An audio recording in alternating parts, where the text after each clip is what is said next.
Japanese student Ritsuki Kakuyama gets his ass yeeted by Truck Kun into the isekai world, right after he gets into his dream uni. My guy is reborn in a peasant's house instead of those amazing rich life noble incarnations too, so Truck Kun really had some beef against this guy. His family is pretty trash, and he gets bullied for having black Asian hair as an odd thing in this world. Thankfully, Bro's life comes up a notch the moment the system notification greets him, making him feel like finally he's about to win. Those hopes also get crushed when the system literally calls him an effing nobody loser. With his chances wrecked, he now doesn't have any choice besides grinding his ass off to shave the family debt. Our boy thought that he might excel by becoming the second coming of Da Vinci, or maybe a powerful knight, and one day those dreams come true when he runs into a grizzly bear. Ian and his sister's lives are saved thanks to a mage vaporizing this fat Teletubby. He had no idea what a powerful mage was doing in a village like this, but the woman sparked curiosity in the boy, expressing how she received a prophecy to search for a black-haired boy in the hopes of raising him. Knowing that this boy fit the description of what she was looking for, she gains interest in Ian, while the kid is out here questioning how the hell she managed to one-shot that giant bear. Anyone could become a mage, and that thought gave Ian hope, making him dream if he could one day use magic too. The kind woman assured him that he too, despite being a peasant, can change his fate and become a mage. She even offered to teach him magic, while the boy finally realized that he could Uno reverse his shitty odds by accepting this deal. The mage takes her new student to his little study room, and immediately, Ian meets his first powerful opponent, a heavy textbook containing the absolute basics of magic, titled Moronius. Oh, and by the way, the mage actually formally went to his home to get permission from his parents and even the city lord, just to make sure things don't trouble them later. With the people expecting great things from him, Ian is ready to do his absolute best. She preps him for the first lesson, while the boy's system slowly jots down his progress level as he flips through the book. Moronius reaches a 27% completion rate, and several other heavy textbooks and weird Harry Potter spell names later, the boy eventually hits 99% for his completion rate. Moronius is fully completed. Thus the boy can now utilize the magical language perfectly and understand its usage for the mages. 7 whole years passed, yes, that much of a time skip spent on his education, and somehow this mage baddie looks the same as she was before. She believes their private tutorship has now reached an end. With Ian considerably growing up, it's time for them to take on the next step together. The boy's current and only skill is that he knows the magical language and the ability to manipulate it. In the next scene, we witness mesmerizing mountains with a serene sky, and underneath this beautiful horizon, Ian is getting his ass kicked falling from the sky. He shouts his complaints to his master for going too fast, but it's pretty clear that the teacher is enjoying this a lot. Bro is shaking in fear, expressing that he only learned a damn language in the past 6 years, so it's not like he's a proper mage or anything. His teacher watches him with intrigue, while Bro is practically begging to be saved by someone that high up in the sky. Mage Mommy ushers him to try and hone in on the voices around him, while Bro is out here thinking this psycho might be a schizophrenic because who the hell can listen to voices in a place like this? The only sound he hears right now is one of the rippling wind, but strangely enough, when Ian focuses really hard, he hears whispers and gossips of some entities, who seem to be impressed that a human is actually flying. This takes our boy by surprise, making him wonder if this is supposed to be the indicative voice of Moronius. Having managed to hear those voices, the system expresses that he's unlocked a new skill called Air Art, allowing him to manipulate wind magic. I just love how Bro's first practical skill is him becoming Superman. After that rigorous training session, his master continues to tease him while laughing at his sorry state. Ian taunts her for having all the fun while he suffers. Her point is actually regarding the state of the mages, who borrow the power of nature's mysteries by actually communicating with them. This is how the magic of this world functions, which takes the boy by surprise. That voice up there, Mage Baddie remarks that it's actually the voice of the wind, and that he needs to hear the voices of other mysteries too. Ian, now with a grip of understanding how magic works, is happy to follow this approach. Pointing at him with seriousness, she tasks his second mission, the understanding of water arts. As you can guess, Bro is sent to drown on his ass and become Michael Phelps or practically die in the sea. He can't even communicate with the rippling water, barely holding it together. Next, his teacher tasks him to take on frost arts, and so he's sent to have a cold plunge in the middle of fucking Antarctica, where his balls are freezing. By this point, his teacher is quite hopeful, and pretty much impressed with Bro's learning speed. Meanwhile, our boy on the other hand is questioning his existence, and barely keeping up with things. Without seizing the momentum, this psycho mage baddie snaps her fingers to cast the flames of hell right before Ian. Our boy knows that right after freezing his balls, this woman is about to burn them too. He begs his master for mercy, but like always, hears the sound of flames sparking intrigue in the young human. The first question the flames ask is if they can burn him with glee, and well, you can just imagine our boy's reaction because Bro knows he's cooked. literally. By the next scene, we enter the caverns, where Ian is meant to gain an understanding of earth arts, the final task so far. The voice of the earth is actually quite soothing, rambling about some wisdom like Master Oogway or something. Even our boy is confused and doesn't get what the hell he just heard, which makes him wonder if he currently lacks the ability to comprehend or understand earth arts. Bro takes it as a sign of relief and exits the area, when suddenly, the system pops another notification, sharing how he's earned skill points as a bonus. These points can help increase his magic proficiency. 100 of them are available right now. This pretty much confirms to Ian that he's a damn cheater in this world because no way is he getting this stuff for free. Obviously, since Earth is the lacking element right now, he decides to upgrade more by tapping on the screen. Soon after he points at it, the screen pulses with a blinding blue.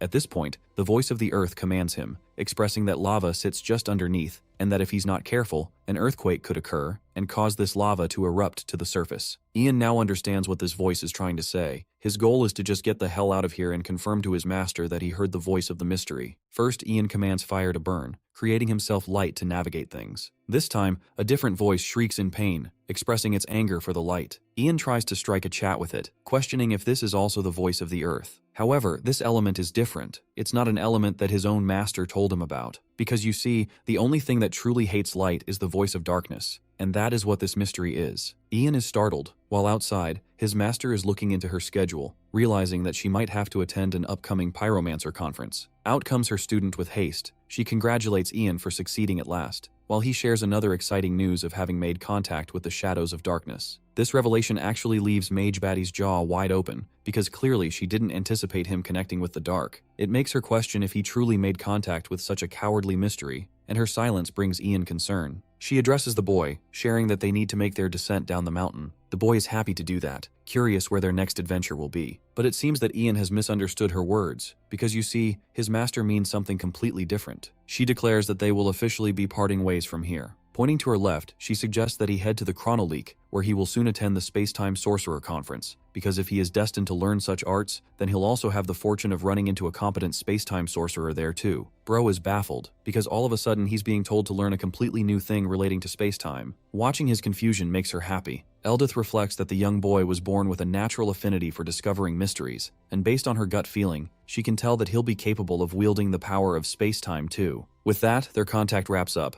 Eldith is excited to meet him after 3 years in Dranheim. In the next scene, we introduce ourselves to the region that she told him about. This town is pretty rural looking, though the people are bustling about. Ian is looking for the conference that his master told him about. He still thinks that woman is unpredictable as hell for sending him here. One man among the crowd appears to be a travel guide, ready to help anyone travel north. Ian recalls that his master told him the conference would be held in the north, and since he's free to travel, our boy thinks it's a good opportunity for him to leave right away. In the next scene, we have a bunch of people settling down for a camp. Among those people, Ian is also seated. One of those men, the man who called him earlier, is the merchant guildmaster, Leek. Leek asks if it's the boy's first time heading north, to which Ian confirms that he's only going there because something came up. The older man hears this and comments that the boy probably has no idea about Dragon Mountain then. Ian expresses his confusion, because apparently this drake is supposed to be teeming with gorgeous yet dangerous black drakes. These drakes are not easy to fend off. Leek acts buddy-buddy with the kid, and asks if he at least knows how to fight or run. Ian isn't comfortable with this dude, but he answers that he's not really confident. Immediately, the seemingly kind man turns on him and calls our boy useless, questioning his profession. With much shame, the boy shares that he's a mage. I don't know what happens to Leek because he shakes in shock and calls the boy a Lord Mage. Overhearing their conversation, a girl is drawn to the boy. This cloaked girl turns around to see what's going on, while the other men are still confused, even shocked that this kid is supposed to be a mage. Ian genuinely doesn't get why these people are so stunned, because his little revelation has shifted the environment completely. As if revering his abilities, Leek quickly turns into a subordinate and grabs the bowl, happy to serve the boy seconds. Even though Ian declines the offer, this man charges over to the food server to fetch him a new bowl anyway. More and more people begin to chat about Ian's status as a mage. Some of them even doubt his ability, believing that his appearance makes him look like a third-rate weakling guy who doesn't know what he's talking about. These haters are hating hard on our guy, thinking he ain't got all that, while Ian is a nice kid who doesn't pay them any mind. The girl from earlier who took interest in him decides to talk to him, whispering that if he's truly a mage, then the boy should try to use some spell and show these guys who's actually boss. It may seem like the assertive approach and a forceful one. Ian doesn't really get the point though. The girl explains that typically, mercenaries are known for making fun of quiet people, treating them as timid or weak. That's why it's necessary for such people to show their powers and intimidate others who doubt their strength. Because if Ian can simply do that, he will show them who's the top dog, and the mercenaries will automatically become his subordinates, willing to protect him in any trouble. The idea is a bit new to Ian, who understands where the girl is coming from, yet doesn't get what he's supposed to do in this situation. Because first of all, bro doesn't exactly have the experience of getting angry at people before. While this conversation is happening, the dude sitting around serving the food actually spits in Ian's bowl before coating it around with a leaf. This disrespect actually pisses our boy off, who can't believe that this fucker had the audacity to spit on his food. All of a sudden, the ground trembles, making the server realize that he messed up. Ian goes up to the bastard and addresses them with a powerful presence, questioning how dare he spit in his plate like that. The server is wetting his pants in fear, so he quickly submits in terror, apologizing to the Lord Mage for his heinous actions. Pissing him off even more, the server states that he just wanted to polish the plate. Ian is furious that this guy's best idea of polishing a plate is to first spit in it. The man argues that water is actually dirty, so it would have been worse. Ian doesn't really understand the meaning behind such a statement, questioning his logic. So the server explains thoroughly how water is actually full of mud and parasites. That's why he doesn't really wash plates with water, and my god bro, it's the worst reasoning ever because this man actually believes his spit is cleaner in comparison. The sentence traumatizes Ian, haunting him for the rest of the night. Bro is out here going crazy, completely turned to stone in front of the mercenaries and the servers, because this medieval age actually has no sense of hygiene at all. Frustrated, Ian coldly mutters a spell, casting the might of the flames to erupt from the nearby campfire. These flames reach heights taller than the surrounding humans, intimidating them and surprising the girl who gave him the suggestion. Maintaining his assertive tone, Ian orders them to quickly fetch some damn water, berating them for a bunch of dirty medieval bastards. Both men run full speed away to fetch the water, not knowing what they really even did wrong to begin with. In the next scene,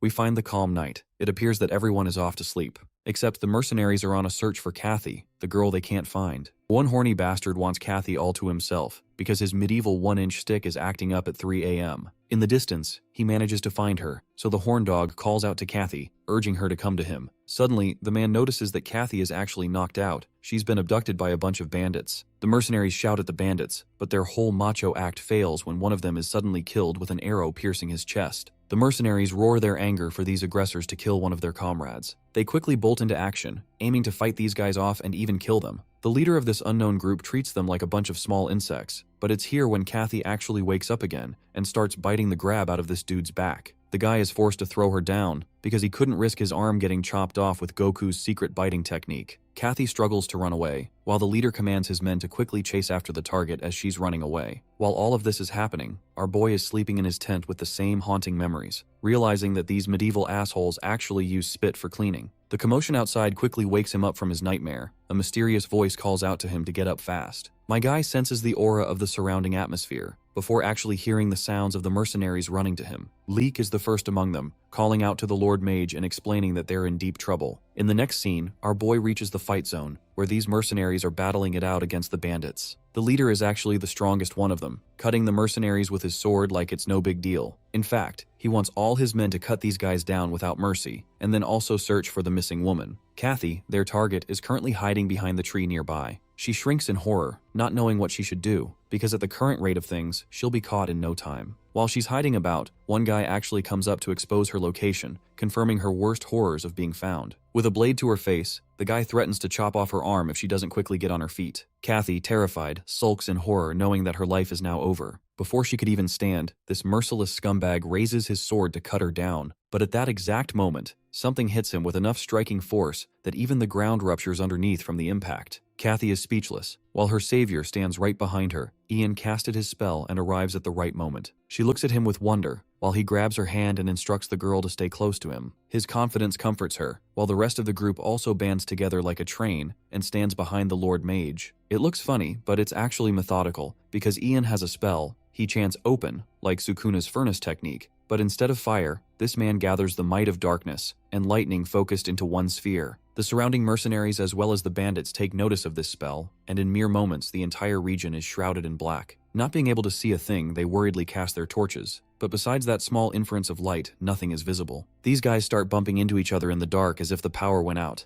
But while they're struggling, Ian's train formation helps his own group. He trails ahead with confidence while they follow him, and using this technique, he thinks they should make it out easily. The current skill he's using is one of the shadow arts, paired with his dark vision attribute to see stuff in the dark. Unfortunately, bad confidences also end up happening, because one of the assailants ends up bumping into Leek, causing trouble. This is bad as the guy quickly raises his sword to cut them down with what little chance he has. The man at the front, Leek, is frightened for his life, begging to be spared. He's a helpless old man, so Ian has to swoop in with the casting of his fire burn incantation. Remember when he used it to just light a torch earlier? Well, this time Bro literally uses the torch to engulf this dude's face, burning him alive. After becoming burnt steak, Bro hits the ground, scaring the crap out of the other bandits. The man they're facing is no joke, and even Ian understands that this display of power should be enough to scare the others to run for their own lives. Just as he expected, a sudden panic is caused. The bandits want to flock around and run away, but their leader refuses to let them go anywhere, roaring that they charge ahead. Despite Bro's confidence, it's not like anything different was going to happen, because unexpectedly, one of the Black Drakes arrives, surprising him by chomping their leader's head off. Now that's a gruesome death,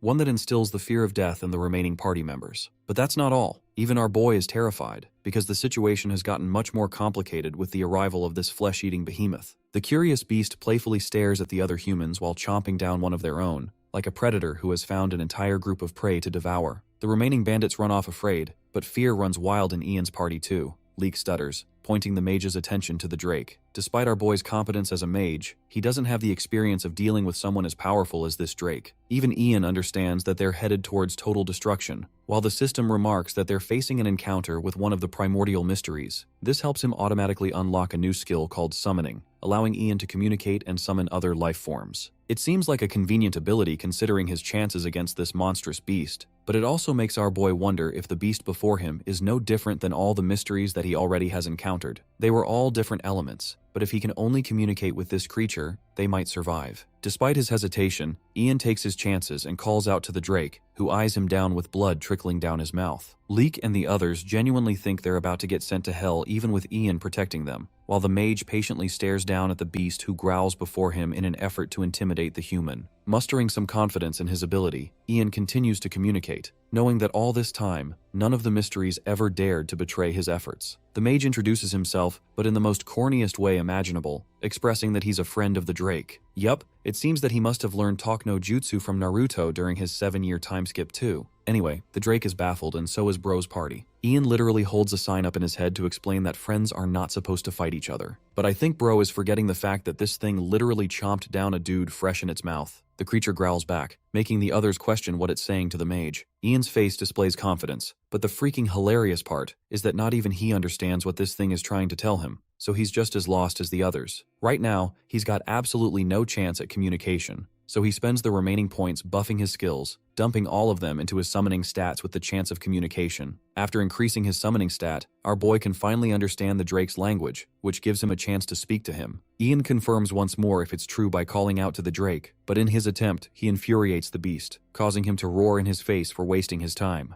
Ian's party is shitting bricks, while he holds it together and gathers his words for a conversation. First, he explains that he shares no intention of fighting the monster, but the Drake responds that it would be foolish to even entertain such an idea of fighting him. Ian assures him that he knows that, and that he'll lose right away if they even try to attack him. He actually plays it along with the arrogance of the Drake, making it seem like it would be a waste of time for them to fight the great beast. The prideful Drake takes it that the humans are begging for mercy. Leek and the others take it that they're communicating through communication while Kathy waits patiently. The Drake roars that it would indeed be pointless to try and kill the rest of the weaklings, which is exactly what our boy wants. Ian is starting to think this negotiation is favoring them. One small problem, the beast roars that he's in a pretty shitty mood right now, implying that he's got no plans of letting them go. Ian's party is on their knees begging for their lives, while our boy questions what he's even gonna do anymore. Ian takes it as a sign that the Drake is telling him to get lost, and that he doesn't really have any choice except duke it out against the beast with a direct approach. Fighting isn't what he means here, because the mage suddenly turns into a therapist and asks the Drake why he's in such a sour mood. Still angered, the beast shouts that he doesn't have any motivation to tell a human that.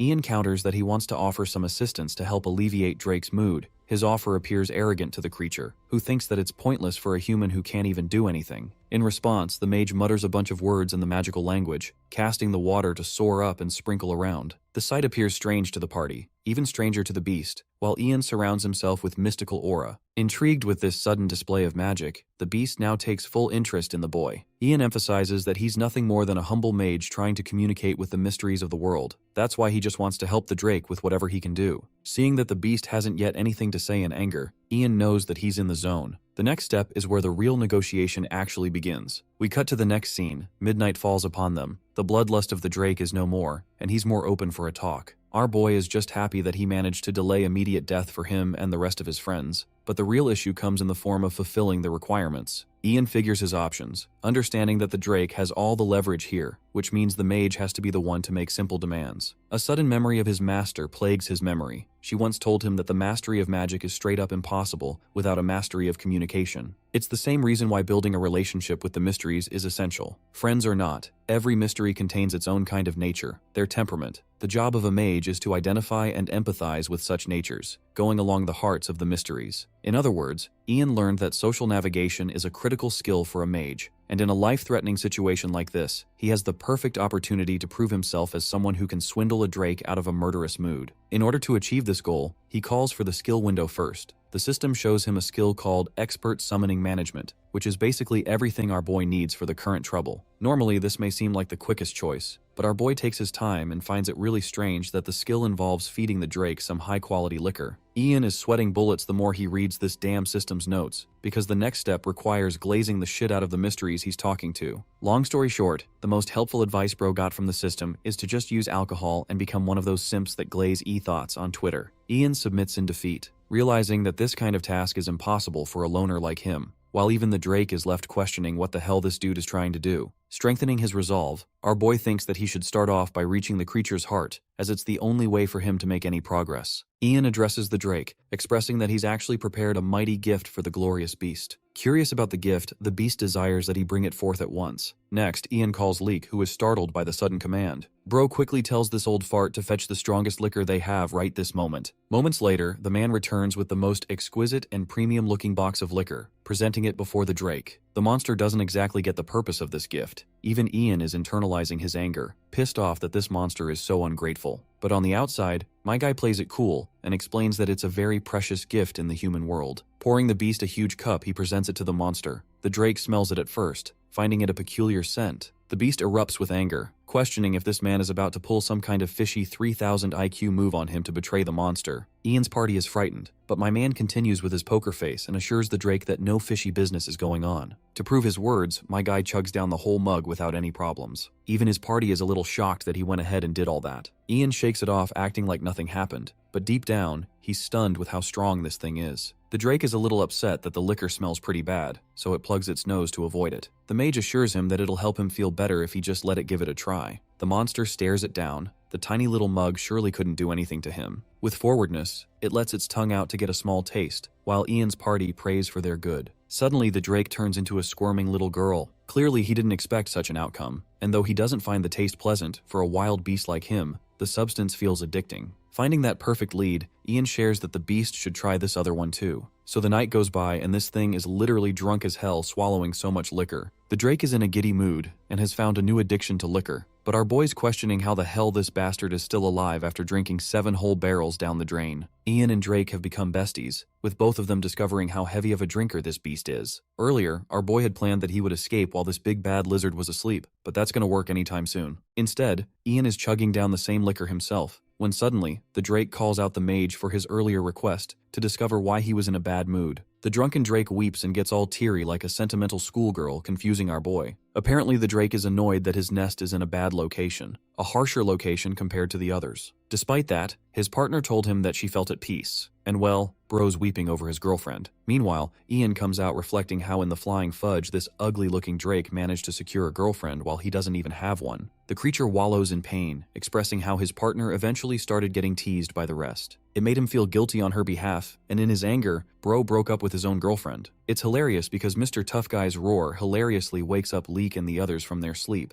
and then also puts them back to bed by reaping their souls. Well, Ian can understand this feeling. The Drake is feeling the loss of a lover no differently than a human. At the same time, a plan comes to his mind to change things for the better. He calls out to the beast, explaining that he could use magic to fix that wretched nest. The monster is shaken with this support. Ian chimes in and asks for something in return, asking for one simple favor. By next morning, Ian walks about, while Leek is still daydreaming some shitty romantic dream. Our boy taps this timid clown's head, and actually gets triggered that this old fart isn't waking up. Ian threatens to snap his finger out if he doesn't wake up right away. Bro looks at him with the most JoJo-ass GigaChat expression ever. His glare terrifies Leek, causing him to shout and wake up, while the rest of the group also topples down because of him. All this time, Ian has been pulling their asses together on a cart, because soon after that dragon let out a roar, they all fainted on the spot. Kathy thinks she made a mistake tagging along with these guys, while the others ask if the drake already went into its nest. They hug each other in comfort, scared that the monster will come out at any moment and slaughter them. Ian assures them that the dragon is at its nest, waiting for his arrival. He's already made a deal with the creature to help save the lives of his friends. Just hearing that makes these clowns suddenly turn into his #1 fans, while Ian is left wondering if he should have left them to die. Back then, he told the monster that he'd fix his nest in exchange for the lives of these people. Hearing those words, Leek and the others chant the name of the brilliant archmage,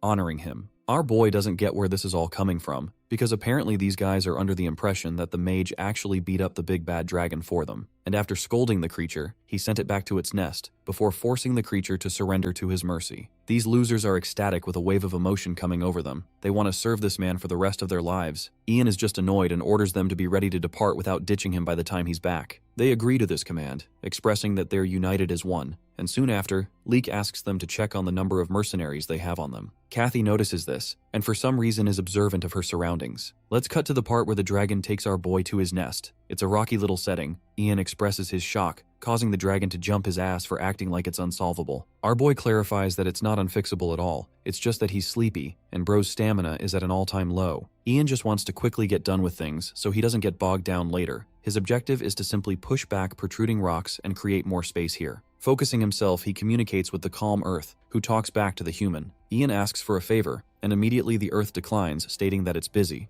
Bro realizes that this thing is not happy with him at all, while the anxious dragon wants immediate updates. The mage explains that the Earth isn't even listening to him, so he's going to try again when its mood improves. He has an understanding that the Earth is going to be angrier, even if he makes a second request, while the dragon argues that if that's how things are, then it just can't be helped. Instead of getting angry with the mage, the dragon actually thanks Ian to actually give it a shot for someone miserable like him. Even our boy gets in his feelings, while the dragon asks him for his name. Ian introduces himself, so the beast also introduces itself by name, Longtail. He wants the two of them to be friends, so our boy holds its paw, creating a new bond and confirming the summoning requirement of this beast. The system assures him that our boy can use the monster anytime he wants, but even then, he feels shitty for being unable to do anything about his friend. The beast calls out to the human, expressing that they should at least celebrate their friendship, and for that, he offers as much gold as he wants to take. It's freaking insane that this thing has that much jewels on him, and he's happy to give it all away to one human. Ian inspects one of the jewels, wincing that if only Earth was willing to give him a chance, things would have been different. But then, after inspecting one of the jewels, our boy experiences a sudden shock. He turns over to Longtail and asks if it's fine for him to scribble on the floor. The beast is confused and allows him the opportunity. Moments later, Ian carves up a gorgeous magic circle with a jewel as its heart.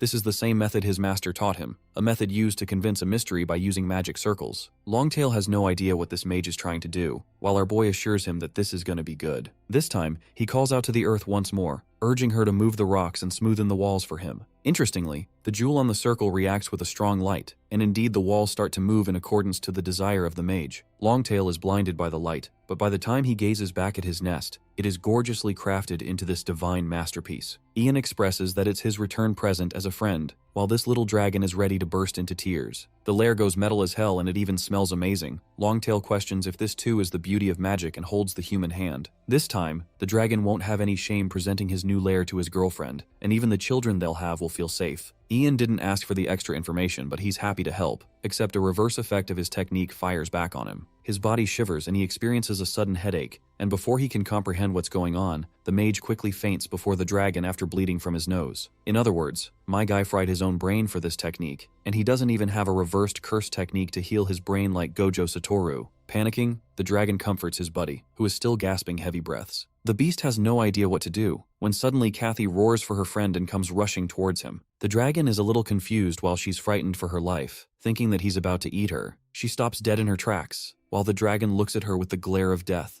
thinking that she might be some kind of enemy. Kathy trembles and softens up, expressing that she's here for a conversation. Then she begins chanting the same stupid signs that our boy made earlier to paint the picture that she's a friend. With much difficulty, the beast ends up understanding what she means. They both look towards Ian, who is still in a pretty rough shape and barely managing about. By night, our boy is brought underneath the night sky. When he gets back up, he instinctively reaches for his phone as if he were still on Earth. Hilariously, instead of holding his phone, the dude ends up holding this chick's hand, before questioning how the heck his phone turned so soft or turned into a gummy. The squishy soft sensation genuinely doesn't make any sense, until Kathy directly asks if he's awake, because bro is doing some really sus shit right now. Ian, now flustered, embarrassingly jumps out of her lap, confused as to what the hell she's doing here. At first, my guy thinks he's the one dreaming, but she explains that she was covering for him after he hit his head. The ringing headache still bothers him, while she advises him to try and rest. You see, Ian is only piecing together the fact that he straight up collapsed, and throughout the night, he forced certain evolutions without getting himself to adapt. Kathy looks at him confused, while he's out here questioning if she managed to overhear everything. Bro's genuinely embarrassed and covers his face like a mess. The question of Longtail arrives, but apparently that overgrown lizard left, making our boy wonder if he's out to chase his girl. He apologizes to Kathy for causing her trouble, and asks how she managed to even come here with Longtail guarding the place. She explains that she somehow found a way to communicate they were friends. Bro finds it difficult to believe and wonders if she used mage language. He's pretty sleepy and doesn't have all the answers, while Kathy shares that she willingly followed him even when she knew the risks. It's actually because she has stuff to ask of the mage. First off, Kathy feels guilty over the attack that happened last night because she's the one responsible for it. Ian seems surprised, and she apologizes straight away for putting them in so much trouble. Our boy understands that things got shaky and heavy way too fast, making him realize why she was trembling that hard. Ian theorizes that she must have some kind of beef with the bandit while she's offended at the suggestion. Bro is even willing to state that her face looks like a bandit, but Kathy decides to go vulnerable with him to reveal a huge secret. Ian expects this to be a corny plot twist, like her being some kind of princess of a country. In reality, she drops a bombshell that her real name is Lucy of the Tarian family. She's a noble. The bandits were sent on behalf of her fiancé. Ian then suspects that it might be some kind of bratty lover's quarrel like it always happens. Kathy is upset with his trashy assumptions, sharing that she intended to disappear far away from her fiancé's control. However, she lost the confidence to escape ever since the events that occurred yesterday. Grasping his hand, she begs him to help her escape. Ian is a little overpowered with her suddenness, questioning what she's even running away from, or if it's really that bad. The girl emphasizes that her family, the Tarians, are a baronial house that govern the Fianlep region. Except because they had a shortage of knights to defend them, they were constantly at risk of being attacked. Because of that, a territorial war was always looming over them, threatening the very destruction of their family. In haste, she was married off to a knight who was once a mercenary captain as means to control the situation. Because this man had insane influence in his mercenary team at the time he was active, all the threats posing their family vanquished. Things seemed fine at first. The guy seemed okay with his position as the son-in-law of the Tarian family, but then things collapsed quickly. He went mad in the thirst for power, thinking that he could do anything. This guy even picked up random women, treating her with utter disregard and hate. Things had gotten to a really terrible point, causing her parents to demand a breakup of the engagement. However, things did not work out for them well either, and with a heavy heart, she reveals how this bastard poisoned her parents. Ian is shaken by this revelation, while the helpless girl shares how this scumbag thought he'd lose the power, so he made his point by poisoning her family. Even our boy thinks this dude is a generational shithead for doing all of that, while Lucy reasons that the guy will forever remain a commoner, which is why he's forcibly trying to inherit the family's name and rank. She only managed to escape thanks to the help of a servant, refusing to marry that man, but she knows that he'll keep coming after her. Her one true desire, as a helpless little girl with no one to turn to, is that Ian help her reach safety and escape him. The mage understands her situation too well. Our boy can feel the kind of violent figure this man truly is for taking such lengths, so much so that he's willing to kidnap his own fiancée. It's a complicated affair, and though he has no idea how these medieval processes affect his work, he can empathize with her. Lucy begs him, pleads with him on the behalf of her family, hoping to reward him with anything. Still, one question bothers our boy: why him? Because he could always betray her too. Lucy fires back that she's got nowhere to turn, because nothing is worse than that man. She's even willing to offer him everything for the freedom in return. In fact, this woman is so desperate she's ready to help him take the rank of a noble by becoming a part of the Tarian family, even though later there comes an offer from a little princess saying that she would marry someone common and a farmer's boy like him. And this is truly an incredible chance for a farmer's son to become connected with the nobility in a world like this. Ian still cannot decide what he truly wants for himself. If that happens, he would become part of the nobility, but he would no longer remain the disciple of Elidith, and would not live the life of a mage the way he always wants to. maybe that kind of life would still be fine for him. And on the other hand, it could also become a good way for him to live as a nobleman while dealing with politics and power. Right now, he stands at a crossroads regarding his destiny and the kind of person he truly wants to become, whether he should live as a nobleman or continue as a mage. Still, he is born into a fantasy world for a reason, so he believes he should use this opportunity to push his magic to its absolute limits. By helping Lucy, he should be able to gain experience as a mage, while also earning enough money to support himself with stable expenses. Because of that, he decides that from now on, he will drive away all the kidnappers and simply allow everything else to follow its natural course. He clears his throat and tells Kathy that she should probably ask someone who can use a sword far better than him, because a mage is not exactly a warrior, and he cannot do much for her during moments of danger. Even so, he still agrees to help her as long as she is willing to pay him, and after that, everything that happens will depend on him. Kathy immediately bursts into tears of joy and becomes deeply grateful for his help.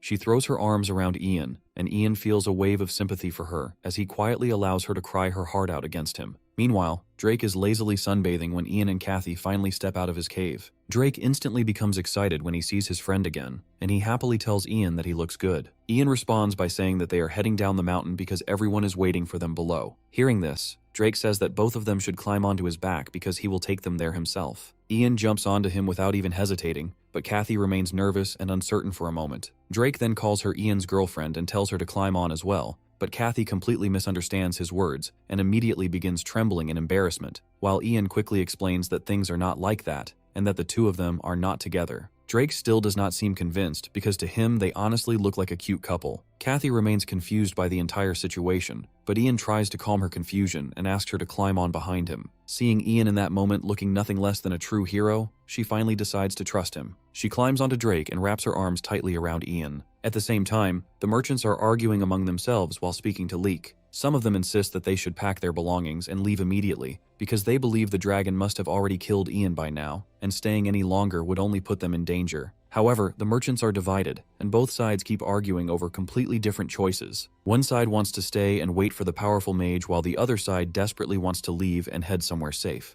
Leek thinks silently for a while before finally opening his eyes and declaring that he gave Ian his word that he would wait for him, and because of that promise he is going to stay no matter what happens. The merchant who supports his decision immediately shouts with joy after hearing that they are staying. However, only 10 minutes later, a group of bandits suddenly attacks them. The bandits capture everyone and aggressively demand to know where the girl traveling with them is located. Leek becomes confused and asks what girl they are talking about, but one of the bandits explains that they mean a beautiful young woman with dark blue hair and warns Leek that pretending to know nothing will not save him from the situation. Leek suddenly realizes that they are talking about Kathy, but when everyone turns around, they discover that she has not been near them for quite some time. The bandits immediately assume that all of them are lying and begin threatening to kill everyone while the terrified merchants scream in fear. Then suddenly Leek realizes that their protector and savior Ian has returned. Everyone quickly turns around and sees Drake charging toward them at incredible speed while Ian and Kathy ride on top of him. One of the bandits nervously asks if the woman riding there is the girl they are supposed to capture, but panic already begins spreading among them because the creature is rushing toward them at terrifying speed. The moment they finally realize that it is not a dragon but a drake, they immediately abandon everything and run for their lives. Once the bandits are finally gone, Leek is deeply grateful that Kathy is safe, although he is also furious because if it had not been for Ian, she would have ended up in terrible danger with all the bandits and the people hunting her down. One of the merchants asks how those men even managed to discover Kathy's whereabouts in the first place,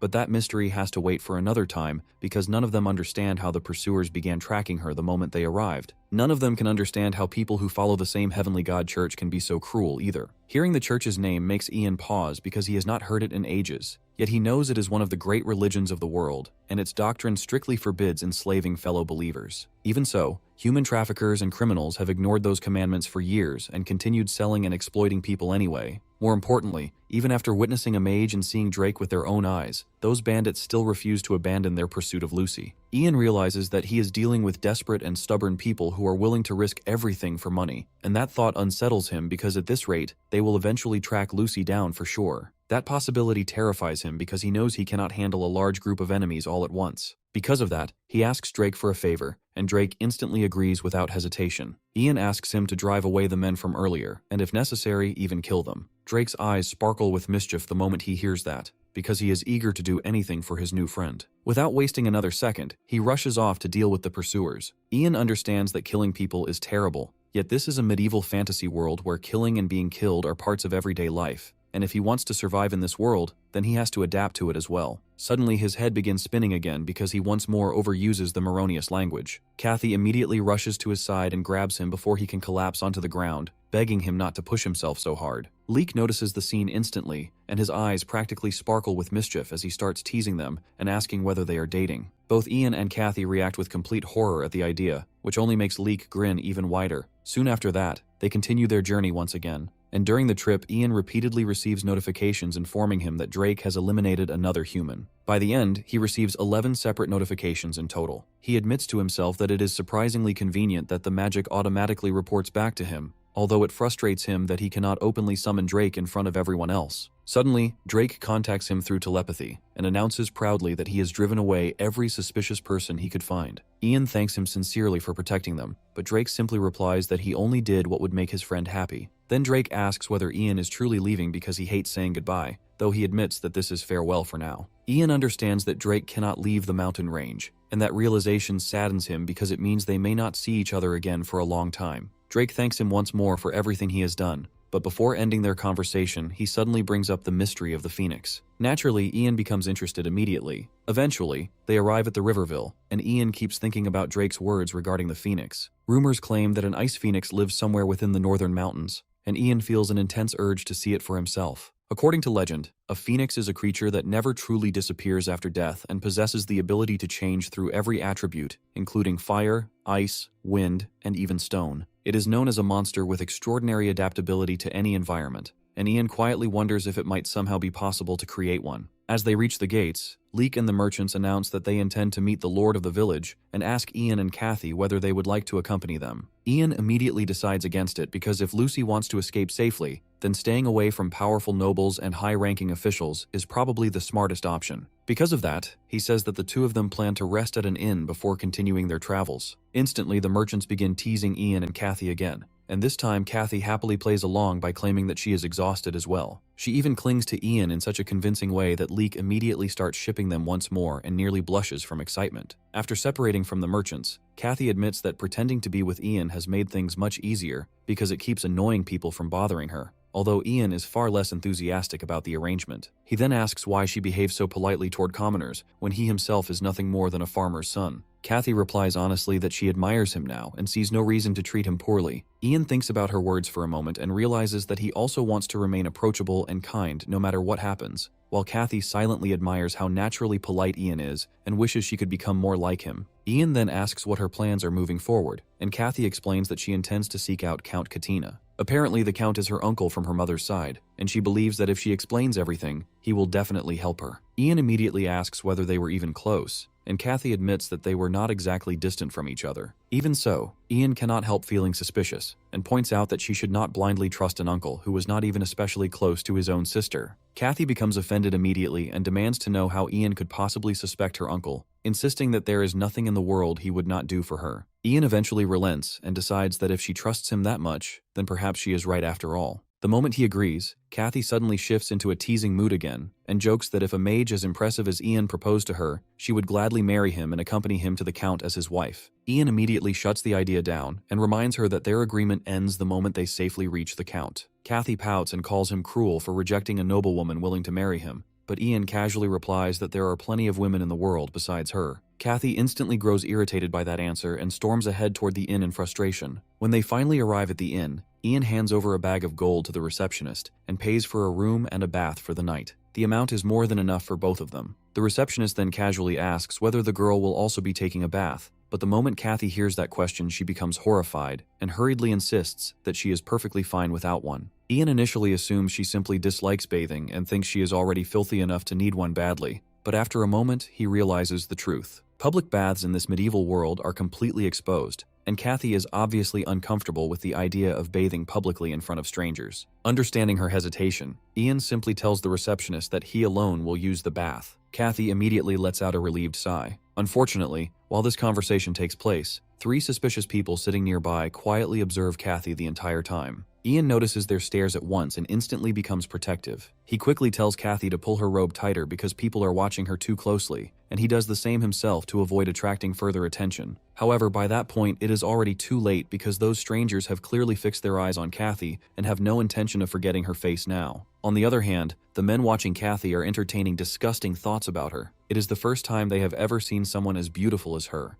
and to them she looks almost like an angel descended from heaven itself. What irritates them even more is the fact that she is traveling beside a skinny black-haired boy like Ian, and in their minds someone like him does not deserve to be near a woman like her. They exchange mischievous glances with one another and quickly come to the conclusion that since Ian and Kathy are clearly not planning to stay at the inn for very long, they need to act immediately if they want a chance to take her for themselves. Their intentions are vile from the very beginning, and they decide that today is their only opportunity to make their move. While they continue plotting among themselves, elsewhere inside the castle, the Lord of Riverville is speaking with Leek. During the conversation, Leek suddenly realizes that this is a perfect opportunity to earn the Lord's favor and perhaps secure a safe stay within the castle itself. Because of that, he begins flattering the Lord heavily, praising him until the man grows visibly pleased and arrogant from all the compliments. Once he feels the timing is right, Leek finally reveals that during their travels they encountered a mage. He excitedly explains everything from how the mage managed to tame a dragon to how he saved every single one of them from a terrible fate. Leek even reveals that the mage is currently staying at an inn within the town itself. The moment the Lord hears this, his expression changes completely, because instead of excitement, he feels immediate dread. He thinks about how disastrous it would be if such an unpredictable mage suddenly lost his temper and unleashed a dragon upon his territory. Not only would his people suffer terribly, but the situation is already dangerous enough because another troublesome force is currently stationed within Riverville. That force is the Holy Santiago Knights, a fanatical order devoted entirely to serving God. They fight both as monks and warriors, roaming the land in search of demons and monsters, rather than participating in ordinary wars. They proudly call themselves protectors of humanity,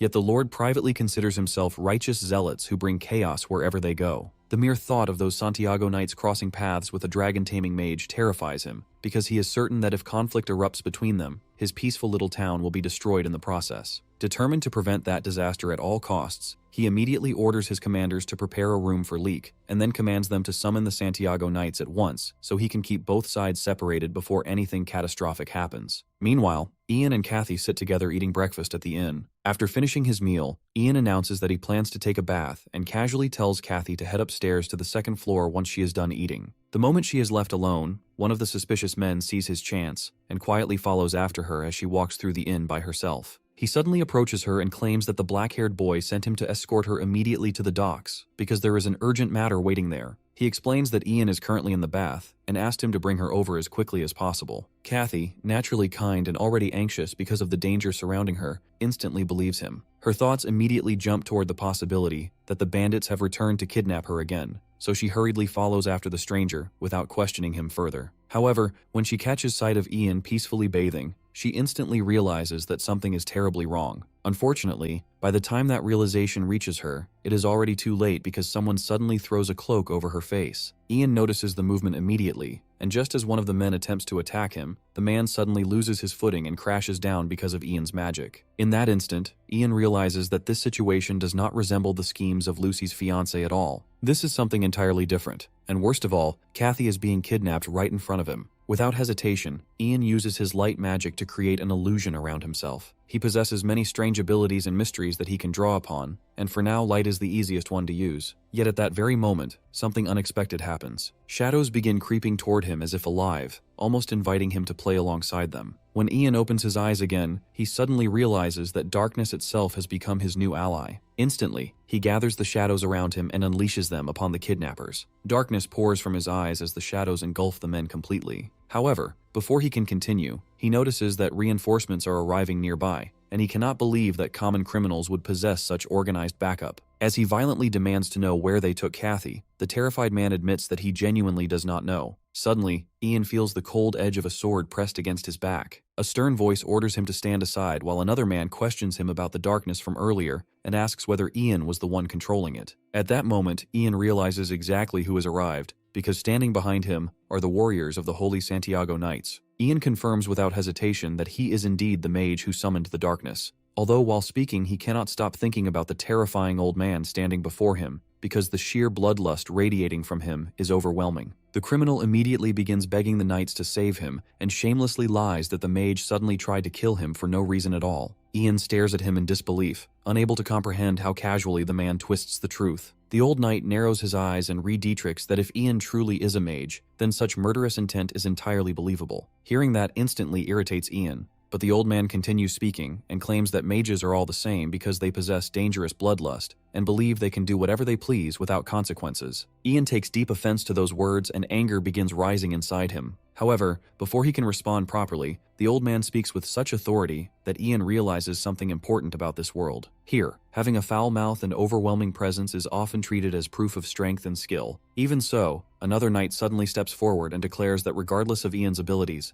it does not excuse him for using wicked magic. Ian pauses at those words while the knight explains that surrounding himself with darkness is an act of turning away from the heavens and rejecting the light of the sun. According to him, hiding within darkness is nothing more than the behavior of a coward. Ian thinks carefully for a moment before clearing his throat and calmly arguing back that the laws of heaven allow both day and night to coexist. He then asks them that if heaven truly belongs only to the light, then why does night exist at all? The moment those words leave his mouth, the knights fall into complete existential confusion. Their expressions shift dramatically as they try to process his argument, and soon many of them become strangely fascinated by him because they realize this young mage possesses a level of intelligence far beyond what they expected. Taking advantage of the silence, Ian politely asks them to excuse him because his sister has recently been kidnapped, and he desperately needs to rescue her. Instantly, the knights realize the criminal deceived them from the beginning, and every one of them turns toward the lying man with fury in their eyes. The old knight then orders a man named Dietrich to keep watch over the criminal before marching toward the inn himself. As a form of apology for wasting Ian's valuable time, he declares that he will personally help rescue Ian's sister and ensure her safety. Soon afterward, they arrive at the docks where the remaining kidnappers are attempting to smuggle Kathy away on a boat. She is tightly bound inside a body bag while the men hurry to escape before anyone catches them. The knights instantly recognize what is happening and become furious because the criminals are already preparing to flee. Meanwhile, Ian notices something important about the timing. The sun is beginning to set, and because of that, he realizes he can use his magic far more effectively now. The old knight asks everyone how they should proceed, and insists that for the sake of rescuing the innocent girl, they must work together. The knights become excited at the thought of battle, but Ian quickly warns them that charging directly onto the boat could be extremely dangerous. The old man refuses to back down, and insists that he is willing to do anything necessary to help save her. Ian then explains that he noticed a large hook nearby, and plans to pull the boat back toward the shore somehow. The old knight stares at him in confusion, and asks whether he intends to use shadow magic for such a thing, because he cannot understand how that would even work. Ian casually explains that he possesses introductory knowledge from many different schools of magic, and can use multiple forms of magic instead of specializing in only one. The old knight becomes even more confused because throughout his life, he has only ever seen people dedicate themselves entirely to mastering a single element, rather than several at once. Without wasting more time, Ian suddenly begins chanting in his infamous Moronius language and calls upon the river itself, asking it to create obstacles and force the boat back toward the shore. Almost immediately, the river responds to his command. Powerful currents begin twisting violently, dragging the boat backward while waves crash around it and throw the vessel into chaos. Because of that sudden shift, Ian finally manages to rescue Kathy safely. The moment she is freed, she clings tightly to him in relief. Ian immediately realizes that if she continues acting this affectionately, the old knight will quickly understand that they are definitely not siblings at all. Because of that, he awkwardly hugs her back while secretly thinking about how exhausted he already is. His energy feels dangerously low, and all he wants now is to finally return to the inn and take a peaceful bath. Unfortunately, Ian has no idea yet that in this world, something as simple as enjoying a quiet bath is nearly impossible for him. Meanwhile, back at the castle, an emergency letter suddenly arrives. As it turns out, Bernard,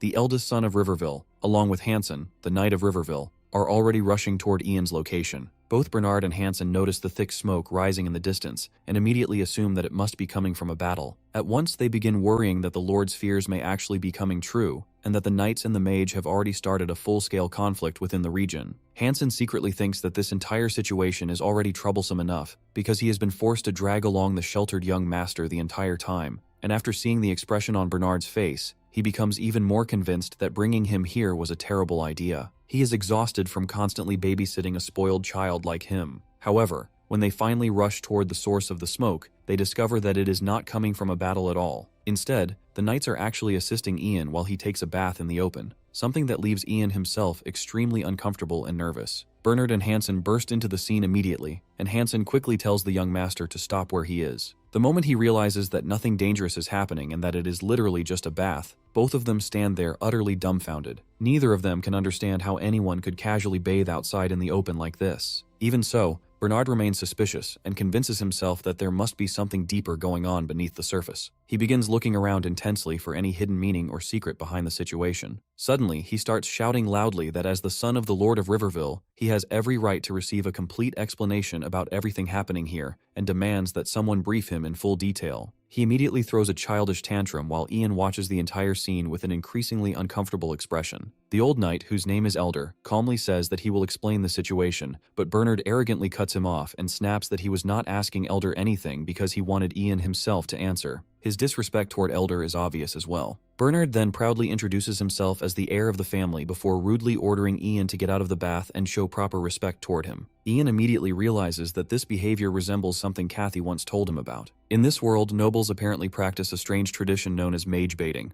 It is a custom where nobles intentionally provoke mages in order to test their power and temperament. If a mage silently tolerates the insults, then people view them as weak. But if the mage reacts fiercely with anger, then they are acknowledged as truly powerful. Realizing that Bernard is likely trying to provoke him intentionally, Ian refuses to obey his demands. Bernard instantly explodes into another fit of rage and screams about how Ian dares to defy a noble like him. Ian fires back calmly that he has no obligation to listen to a spoiled little boy. Furious beyond belief, Bernard orders his knight to capture the mage immediately, although the knight himself appears more interested in trying to calm the brat down than actually attacking Ian. At that point, Ian decides that enough is enough. He admits to himself that he could tolerate the childish provocation earlier, but being treated like a fraud crosses the line completely. Rising from the bath, he unleashes both his dark magic and light magic at once, causing trash bins, axes, and nearby objects to float ominously into the air around him. Hansen quickly tries to smooth things over by apologizing for the young master's disrespect and assuring Ian that they fully understand his strength now. Ian finally relaxes slightly because he believes this display should be enough to make Bernard back down.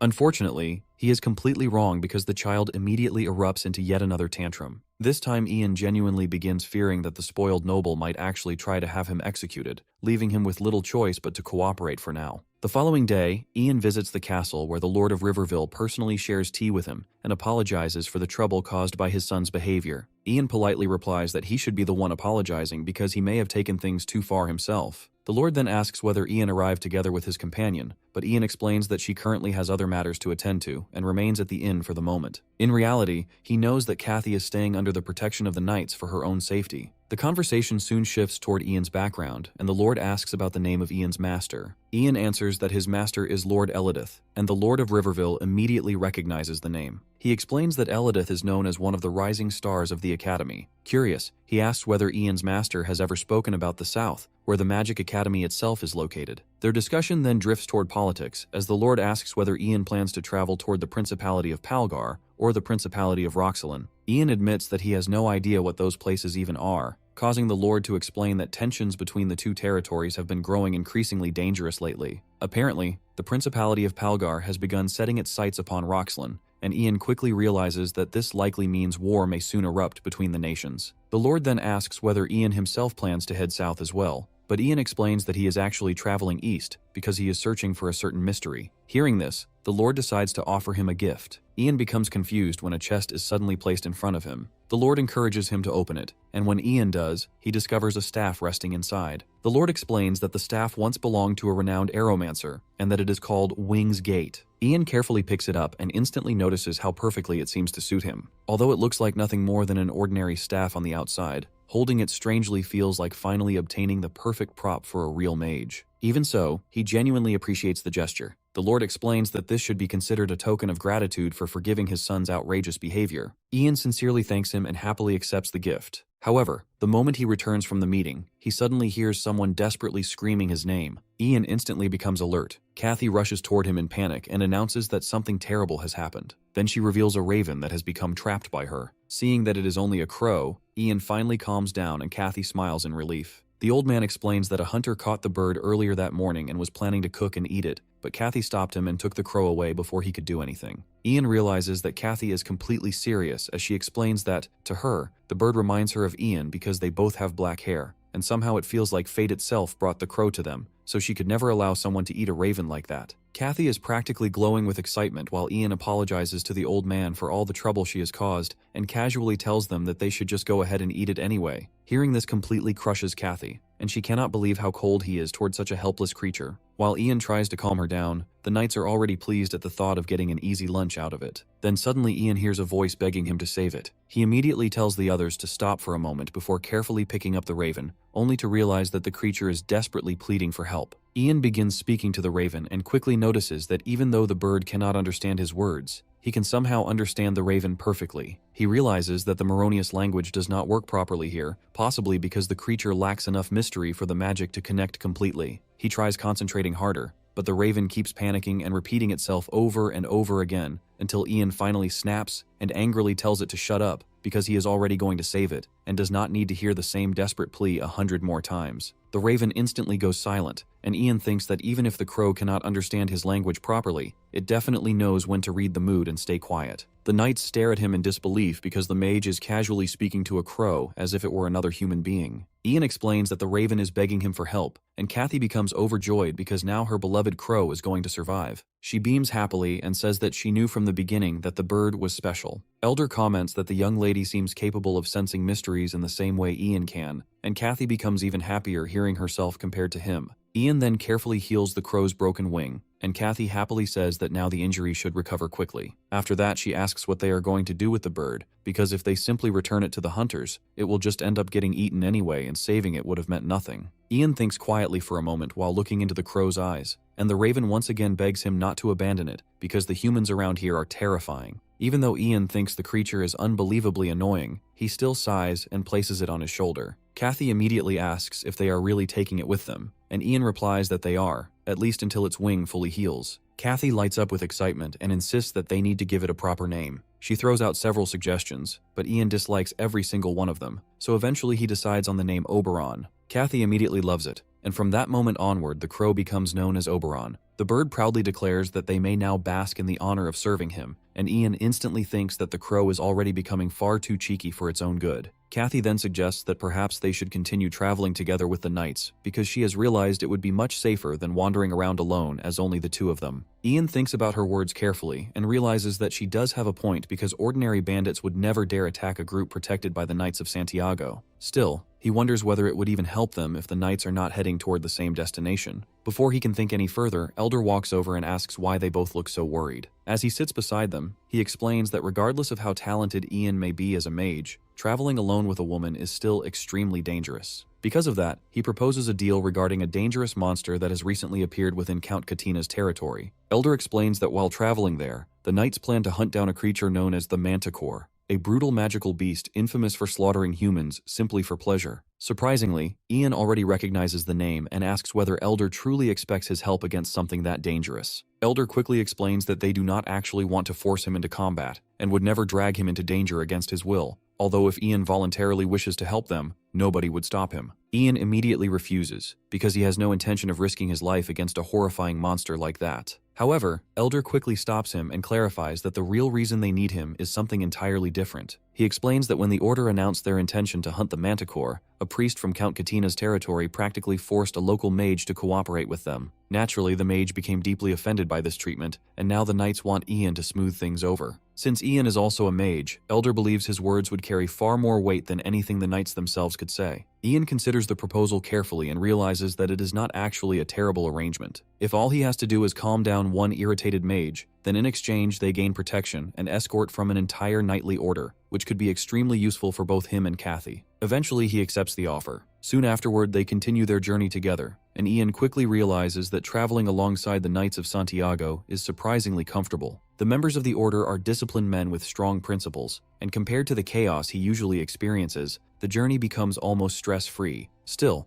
if he has one complaint, it is that nearly every single knight constantly tries to convert both him and Kathy into their religion. At first the conversations are tolerable, but before long the endless preaching becomes repetitive, exhausting, and irritating, because Ian has no interest in abandoning his own beliefs, simply because someone else insists upon it. Later that night at the campsite, Elder quietly sits beside him and comments that it is a shame. Ian immediately asks what he means by that. Elder explains that if only Ian could hear the voice of God, then perhaps he could become a cleric for the order. He explains that clerics are essentially church mages who wield the mystery of faith itself. Ian thinks deeply about those words and wonders if someone could truly speak to God. Then perhaps he could finally ask about his strange status window and the reason he was reincarnated into this world in the first place. Curious now, he approaches Dietrich and asks whether he can study their holy book as well. After some time, Dietrich patiently teaches Ian how to read passages from the Bible and even compliments him for being so open-minded toward their faith. However, Ian suddenly loses interest, and Dietrich notices the strange shift in his expression and asks what is wrong.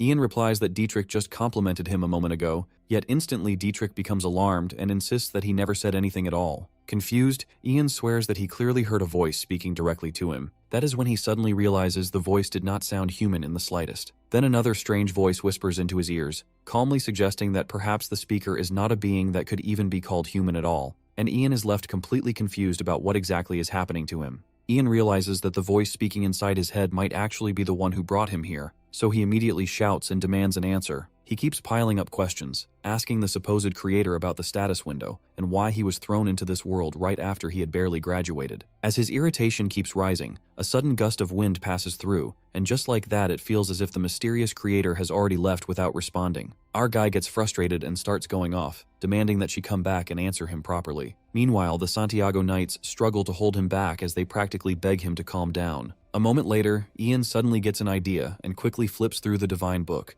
hoping it might give him another chance to reach that voice again. As he continues reading, the status window suddenly appears with a notification, informing him that he has acquired a new skill called Holy Arts. It states that this skill will allow him to communicate with the creator of this world. Right after that, more notifications begin to flood in, telling him to show greater interest if he wants to satisfy the creator. Seeing all this, Ian begins to question whether the owner of that voice is truly the one who dragged him into this world and granted him this ability. The more he thinks about it, the more he feels like some kind of puppet being controlled and laughed at. He wants to rush things and confront her directly, but his holy arts level is still too low to start any real conversation. In the end, he gives up for now, deciding that he will have to uncover more mysteries and gather enough points to level up his holy arts. A few days pass during their journey, and at one point a group of bandits tries to ambush them. The knights handle the weak amateurs without much trouble and then check on Ian, asking if he is fine. Ian responds that he is safe and asks the elder if he is alright, since they were the ones actually doing all of the fighting. The elder laughs it off and says that no matter how much of a geezer he turns into, he is still not going to lose to some amateur bandits. Ian takes the chance to ask him more about his past and brings up that he has heard he used to be a mercenary. The elder admits it and says that even if he looks like an old man now, he was once a hotshot known all around. He explains that he had to start using the alias Elder because whenever people heard his real name,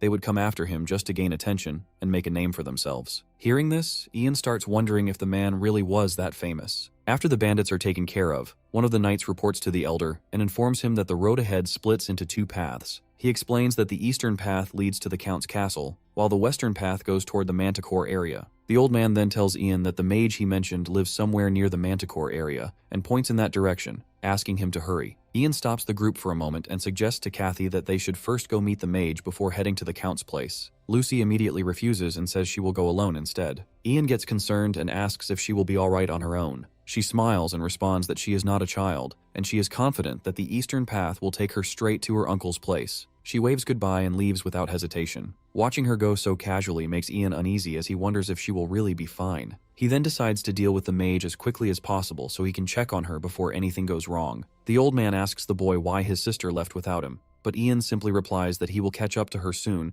and quickly shifts the topic back to the mage. The old man leans over Ian's shoulder and asks if he is mentally prepared to face what is coming. He tries to scare him by explaining how dangerous mages can be, and adds that the one they are about to meet is already upset because of the order. Ian questions why the knights are the ones cleaning up the order's mess, and the old man casually replies that they are paid a heavy amount for it. That answer makes Ian realize why all the knights are wearing such shiny and expensive armor. Then, the old man shows a bit of sympathy and reassures him that since Ian is also a mage, the other mage might calm down once she sees his face. Ian starts wondering what kind of person she might be, since this will be his first time meeting a mage other than his master. Meanwhile, the female mage named Monty Campbell, who looks more like an unpleasant witch, is seen stirring a pot of soup. The scene shifts back to some time earlier, when the Order approached her and asked for her magic to help capture the manticor. The order behaved rudely and told her to feel grateful since the forest was under their control. This attitude makes Mani angry, and instead she offers them a chance to try her cooking if they want her help. She uses the horrible smell of her soup to scare them off, and it ends up working. As the story shifts back to the present, the knights and Ian arrive close to the witch's place. The elder informs him that the mage they are about to meet is Manny Campbell and introduces her as a well-known plant sorcerer. He continues by explaining that she can control plants freely and is even capable of brewing extremely deadly poisons from them. The elder then adds that the real reason they came here is to obtain her poison, which they need in order to hunt down the manticor. Just then, a terrible smell spreads through the air, making the knights quickly cover their noses in disgust. Mani appears, laughing in a casual yet wicked manner, and says that she has been waiting for them and is pleased to see that they actually return to try her delicious soup. She presents them with a bowl of her chicken garlic soup that smells awful and clearly dangerous. The knights keep their noses covered while reluctantly holding the foul-smelling bowls in their hands. When the elder tries to explain that they did not come here to test her strength through such a dish, Mani responds that her rare meal is made from the finest ingredients she personally harvested. She then tells them that they are free to leave if they do not wish to accept her hospitality and taste her cooking. While the knights struggle and even start vomiting from the smell and taste, Ian casually drinks the soup in large gulps, finishing one bowl after another without hesitation. Apparently, he ends up liking the taste so much that he cannot stop himself from eating more of it. The witch grows concerned as she watches him keep devouring her poisonous-looking dish without slowing down at all. When Ian calmly tells the lady mage that it actually tastes good, Mani finds it hard to believe what she is hearing. Ian goes on to mention that he really likes the amount of garlic she added into the soup and continues eating it without any hesitation. Mani and the knights start getting uneasy at this sight, and she quickly steps closer to him and insists that it is enough. She admits that in her 40 years of being a plant sorcerer, she has never come across someone this ridiculous, then directly asks him for his name. As soon as Ian reveals his name, Manny gets clearly startled and rushes to confirm if he is truly the apprentice of the pyromancer Elidith. She immediately apologizes for how she treated him earlier, and to fix her image, she prepares a proper luxurious meal for him and the knights right away. Ian still prefers the chicken soup, but he chooses to go along with the situation instead of making a fuss about it. Mani then shifts into a more serious tone and asks if they are planning to hunt the manticor. She warns them that it is a dangerous task, reminding them how the winged beast has already wiped out several hunters who were previously sent by Count Karina. The old man responds that he is more than ready for the task. Seeing his confidence, the witch asks him if he has ever defeated a manticore before. The old man nods and replies that he has, but it was long ago back in his younger days. She then turns to Ian and asks if he has ever faced one himself, adding that she expects him to be a proper mage considering he was trained by a legendary pyromancer. She goes on to request Ian to lend his help to the knights as well. Hearing this, our boy drifts into his thoughts. He recalls how his master once taught him that a mage should involve himself in people's problems, even if it goes against his own wishes, and that such matters should always be taken seriously. As he reflects on those words, Ian also feels that there is no real reason for him to go out of his way to hunt a dangerous winged lion. However, the thought of refusing the request and having rumors spread about him in the Mage Circle starts to make him hesitate. The Mage Circle is an organization formed to maintain proper use of mysteries, and Ian does not want to damage his standing there. He worries that turning this down might anger his master, and could even lead to other mages refusing to help him when he needs them. Seeing that he has no other choice, Ian agrees to accompany them on the hunt. The next day, he travels with Mani and the knights toward the forest, while also hoping that Kathy will be fine on her own. As he is thinking about Kathy, his pet crow Oberon returns and informs him that he has located the winged lion, pointing out the exact direction it is in. When Ian reports this to the old man, he becomes impressed at how Ian is using crows for scouting. During their journey, Ian has managed to get Oberon accustomed to human speech, allowing him to communicate directly. As they move closer, the Santiago Knights leader starts feeling a strange pressure in the air and becomes more alert. Ian then asks if the old man can try persuading the manticore since it is also technically a monster. The old man has no idea how to respond,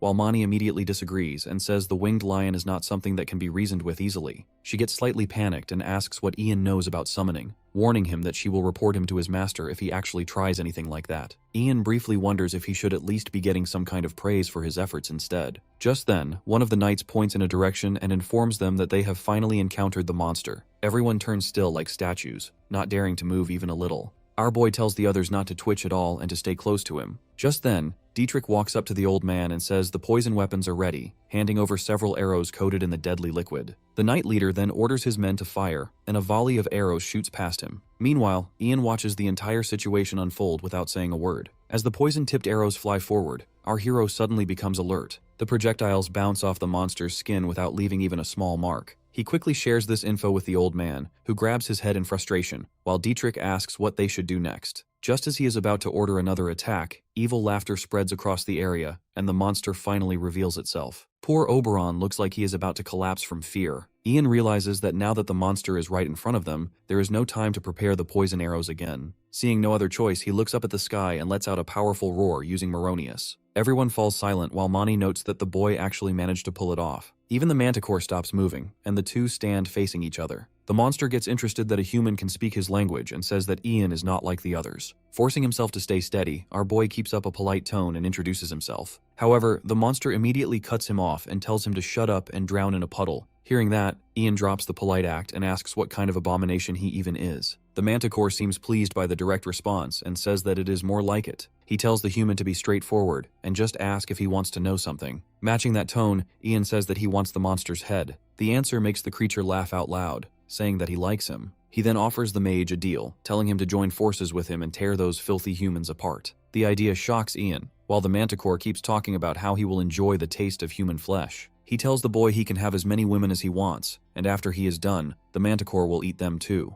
The monster starts getting excited by the thought, but our boy cuts him off with a disappointed sigh. Spitting on the ground in front of the creature, he says the idea is too disgusting to even consider. Our boy and Oberon both raise their middle fingers and throw out insults that would make his mother have a heart attack. Dietrich tries to speak while clearly nervous, but gets cut off as the manticore squares up, ready to fight. Switching to English, he thrusts his paw forward like a spear and declares that Ian is a human worthy of being killed by him. Our hero is more shocked that the monster can speak in the common language and freezes in surprise. Mani quickly reacts and casts a spell, stomping her foot on the ground. Plants begin growing rapidly, forming massive vines that rise up like a wall and separate the beast from them. However, the old man does not calm down, and instead starts scolding Mani for her actions. She looks confused and says she trapped the monster, but the old man reminds her that his men are trapped as well. She pauses for a moment before arguing back that the knights are not helpless and will manage somehow. Suddenly, the old man freezes as he hears a scream from the other side of the wall. Worried for his men, he runs off, while the two call out for him to stop. A short while later, they reach the spot, and he immediately asks if everyone is still alive. The mood turns serious as a knight says they survived, but Dietrich is badly injured. Lying there in pain, the loyal knight apologizes for letting the monster escape, but the Santiago Knights leader cuts him off and holds him tightly. Ian feels close to breaking down and clenches his fists tightly. After being reborn, he never expected to see someone die right in front of him,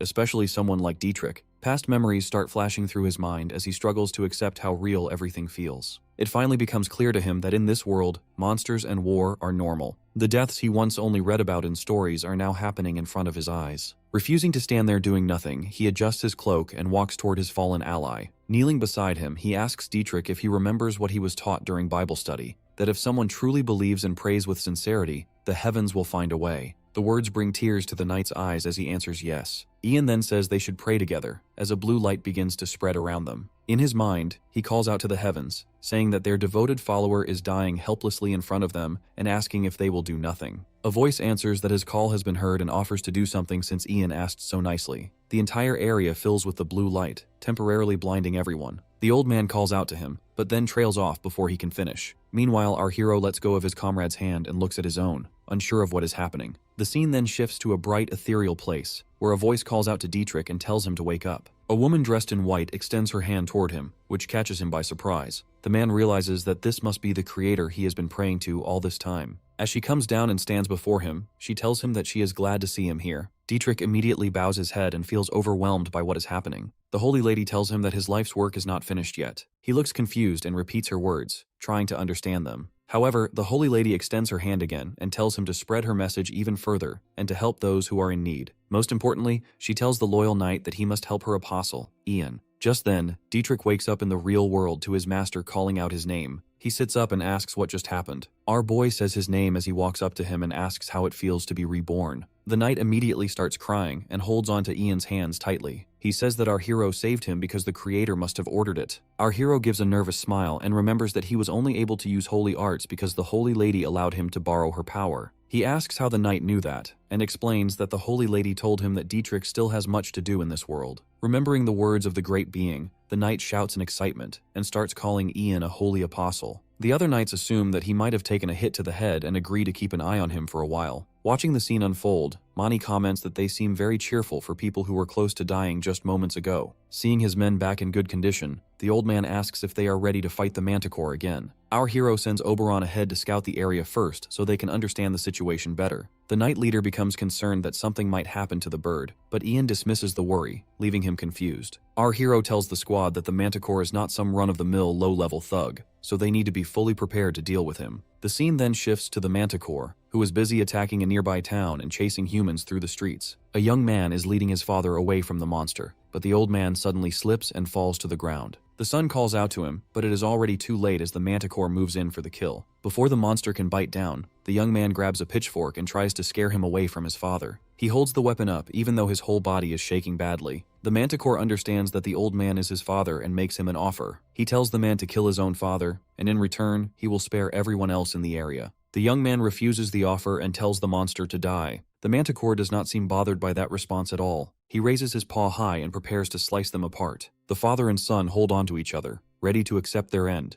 But at that moment, an arrow flies in and strikes the monster in the eye. The Santiago Knights leader rushes forward and deflects the incoming attack, while the manticore screams in pain. The father and son finally get a moment to breathe as the old knight shouts for his men to get ready. The soldiers move in quickly, while the manticore glares at them and shouts that they are rushing toward their deaths. However, Ian calls out to the monster and calls it an idiot. Having mastered the secret arts of rage baiting, he claims the manticore is only delaying his unavoidable defeat. The monster shouts back at him to be quiet, but our hero continues and wonders if this is how a defeated dog sounds. The rage bait works as the manticore charges straight at Ian at full speed. At the last moment, our hero smiles as Mani steps forward and raises her staff. She activates another plant growth spell which wraps the monster tightly in vines. The old man then orders his men to act, and they throw clay bottles at the trapped manticore. The beast becomes even more furious as he gets covered in the strange liquid. Meanwhile, Mani tells Ian that it is his moment to shine now. Our boy steps forward and activates his fire magic with a snap of his fingers. The manticore realizes too late that the liquid is oil, and immediately gets engulfed in flames. His screams slowly die down while Ian shows no reaction, mogging his enemy till he is nothing more than crispy bits. After everything is over, the citizens step forward to show their gratitude to the knights, who calmly claim they only carried out their duty. From the background, our boy throws a cold stare at the Santiago Knights leader,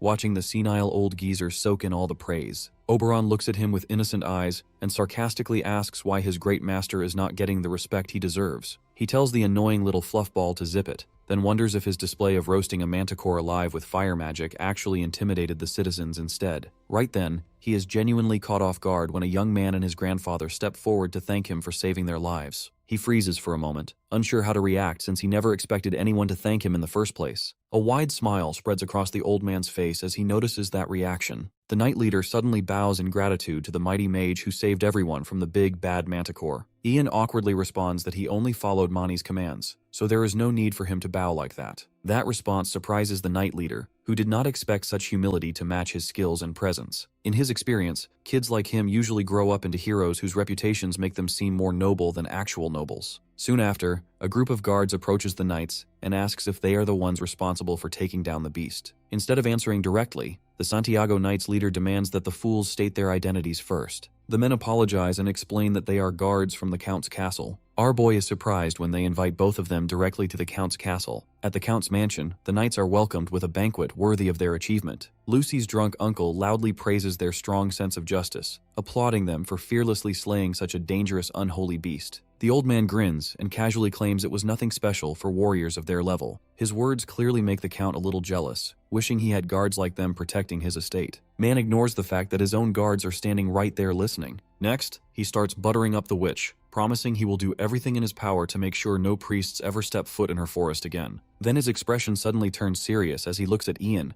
mentioning he has heard quite a lot about him from his niece. The man is left stunned when he sees the kid is far too busy stuffing his face with meat and bread to even notice he is being addressed. When his little buddy finally points out that the important-looking man is speaking to him, Ian throws a cold stare at the scumbag who just interrupted his three-course gourmet meal. Firmly grabbing a loaf of bread like it belongs to him, he casually apologizes for not paying attention because the food is simply too good to ignore. Hearing that, the Count pretends to overlook his earlier disrespect. Instead, the man applauds him for keeping Lucy safe. As a reward, he orders his butler to open a chest. Inside, there is a brightly glowing magic scroll inside. It is said that powerful spells are inscribed onto such scrolls, which release their stored magic the moment they are torn. Seeing such a rare item right in front of him, our hero is completely dazzled. Holding the fine paper in his hands, he carefully observes the inscriptions written across it. The Count smirks and asks if the gift he arranged specifically for him meets his expectations. Our hero expresses his gratitude for such an incredible reward, but the Count replies that it is only fitting for the hero who safely brought back his precious Lucy. With a snap of his fingers, the doors to the banquet hall swing open. Right then, the noble girl walks in wearing a beautiful dress, along with a ridiculously long magician's hat, half her height. That goofy awe hat nearly makes our guy choke as he struggles to hold back his laughter. As Lucy takes a seat beside her uncle, he wonders where she even found such a ridiculous cosplay piece. Shyly locking eyes with her hero, Lucy softly asks how he has been. After watching the way the two look at each other for just a second, the Knight's leader teasingly reminds him that he once called her his sister. Judging from her expression, she sees him as something more than that. Moving forward, the Count offers a proposal to our magician. He wants Ian to accompany Lucy on her mission to take revenge on the bastards who hurt her. The Count firmly requests that he join his men to ensure the mission's success. Our boy quickly realizes that the magic scroll was not exactly a free reward. It was clearly bait, meant to pressure him into accepting the offer. Still, a mage's role of casting spells from the backline is not too dangerous, so he is not completely against the idea. On top of that, if things go well, he could earn a hefty reward from Lucy and her uncle. Staying humble as always, he agrees if they believe a lowly mage like him can be of help, then he will join them. 3 days later, everyone, including Lucy, gathers outside the Count's mansion. Lucy explains that the Count is busy with preparations, but he will give them a grand welcome once they return. The Santiago Knights leader simply smiles and says he is looking forward to it. Meanwhile, our boy feels annoyed that their squad lost several capable men, all thanks to the Count shamelessly bribing them away with his treasures. Right then, the old man suddenly thanks him for sticking by his side the entire time. He promises that he has a surprise waiting for him when he visits Trifar Island. Seeing him confused by the unfamiliar name, the leader explains that it is a floating island in the Coral Sea, and the locals will welcome him warmly if he mentions the name Salvador. Surprised, Ian asks if Salvador is actually his name. Deciding it is finally time to reveal it, the elder calmly states that his name is Salvador, and he hails from the Orcus family. While Ian does not immediately grasp the importance, Lucy instantly recognizes the name Salvador of the White Wolves. The old man lets out a humble, amused laugh at his old title. Meanwhile, our boy stands there feeling completely left out of the conversation. Realizing he is clueless, Lucy explains to the moron that he is standing before the former leader of the Emperor's private mercenary team, the White Wolves. Their leader was so skilled with the sword that rumors say the Emperor himself granted him the title of swordmaster. That means they are currently in the presence of a living legend. Oberon and Ian don't give a duck, however, both staring blankly like it is no big deal. Shocked by their reaction, Lucy hypes the old man up. She is confused why he is not losing his mind and doing backflips over breathing the same oxygen as someone of that level. On the other hand, Salvador does not look too surprised by Ian's dull reaction, since he more or less expected it. Even so, he does enjoy when people flock around him and go crazy after learning his true identity. With that, the swordmaster and the witch prepare to depart. One of the knights grabs our boy's hands. He overly emotional as he asks if they will ever meet again. Before they leave, Salvador shakes Ian's hand and promises to meet him again on the floating island. The old man then wishes him safe travels until that day comes. Later, the Count steps onto a stage to address his army. Each step feels heavier than the last as memories of his niece's request to avenge her mother run through his mind. Never in his wildest imagination did he expect Grime to make a move on Lucy after what he had already done to her mother. Even so, marrying Lucy off to one of his trusted retainers would turn her into a powerful political shield. His territory would become far more secure, and he would gain more control over the barony. With that in mind, the sly man plans to have a private talk with his niece once things calm down. After that, the Count delivers a powerful speech, firing up his soldiers to put an end to the injustice and crimes carried out by Grime.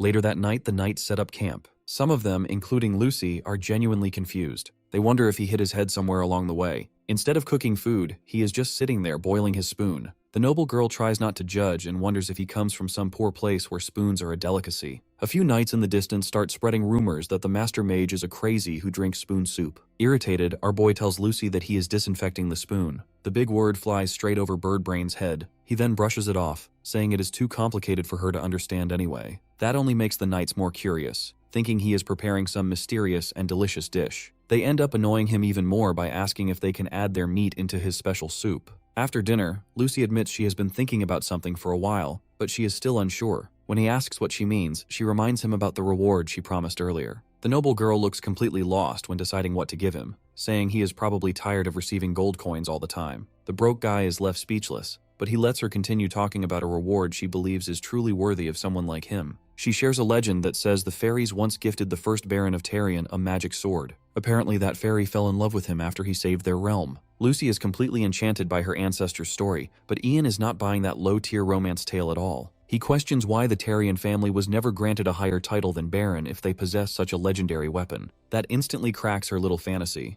and she awkwardly admits that all of this happened hundreds of years ago. Then she adds that there is just one teeny tiny problem standing between her and the sword. It is buried inside the first Baron's grave, which means they would have to rob it to get their hands on it. Shocked, our boy just stares at the unhinged girl who casually expects him, a complete outsider, to rob her own great-great-grandfather's grave. Even then, he asks if she is really fine with giving away such a priceless family treasure, since her family could clearly use it to strengthen their barony's reputation. He tries to convince her that there are better ways to use it, but Lucy just pouts in anger. The noble girl snaps, explaining that he gave her a second chance to fight back. Her hands tremble as she says everything he did changed her life, so he deserves a reward of equal value. She stands up, embarrassed and clearly upset that he is making light of something she put so much thought into. Calling him a dense dum-dum, she storms back to her tent. After hearing all that, the guy with the IQ of a rice cooker realizes he should have handled that better. Right then, a red-headed knight calls out to him, asking if he can have a moment of his time. At the same time, a farmer nearby threatens to beat the life out of some knights if they dare steal from him. The scummy dirtbags mock him, saying they might consider leaving if he hands over a few chickens. One of them jabs a finger into his chest, claiming that knights marching to war cannot survive without food to fuel them. However, his arrogance disappears the moment he spots a crow landing on a nearby tree branch. He immediately recognizes it as the master magician's pet. Out of nowhere, Oberon starts warning them that the master is coming. While the three idiots are still shocked that the crow can talk, our boy casually greets them from behind.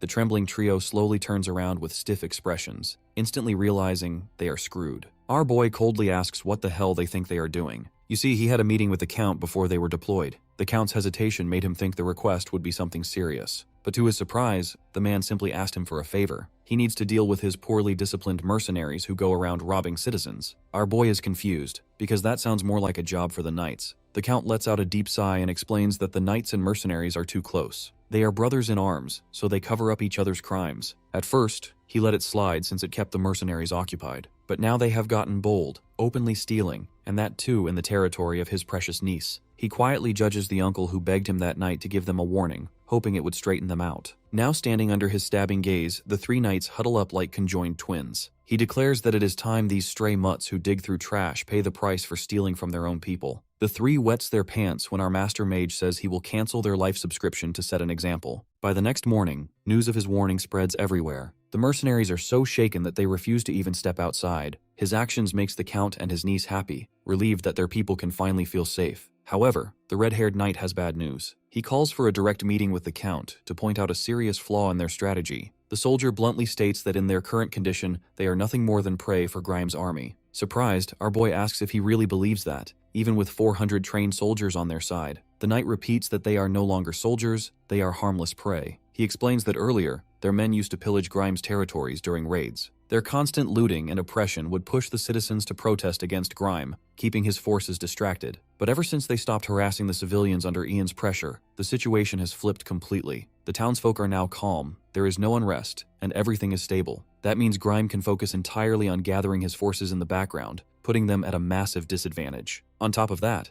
ever since the troops were put in line by our master mage's punishment, their morale has taken a serious hit. Hearing all this, our protagonist realizes they are stuck in a pretty bad situation. The grim update gives the Count a splitting headache as he struggles to come up with any kind of solution. Running out of options, he turns to our hero for help. They cannot afford to lose this war, or the usurper might take everything this time. With a worried look, Lucy also turns to him full of expectation. Even under that pressure, he calmly argues that the situation is not completely hopeless when he's around. His reassuring words instantly lift their spirits, making both uncle and niece eager to hear the master speak. At the same time, the soldiers standing behind the red-haired knight glare at him like he just slapped their mom. The suspicious duo clearly do not trust his overconfident attitude and look like they are plotting something on the side. The next morning, our boy heads to a farmer's house. The farmer starts yelling at the visitor and his annoying crow, who keeps making noise outside his door. The moment he opens it, our boy steps right into his face with a dead-eyed stare that scares the life out of him. In a strong voice, he demands to know if the man owns the wheat field. Confused and annoyed, the farmer snaps back, asking him to reveal his identity first. A nearby knight quickly introduces him as the apprentice of the master mage Elidith, Lord Ian. That instantly drains the color from the farmer's face, who realizes he insulted a lord. He immediately drops to the ground, pressing his fat mug into the dirt while begging Lord Ian to forgive his ignorance. With the stage set, our protagonist smoothly moves to the next step of his plan. He declares that the crops are already doomed, leaving the poor farmer desperate for an explanation. Slamming his staff hard into the ground, he roars that the curse of the first Baron of Tarion has befallen his wheat. Fully committing to the act, he lowers his voice and explains that the curse strikes any land that was taken from the rightful owner. Thinking his entire livelihood is about to vanish, the farmer desperately begs for a solution, or at least something he can do. Right then,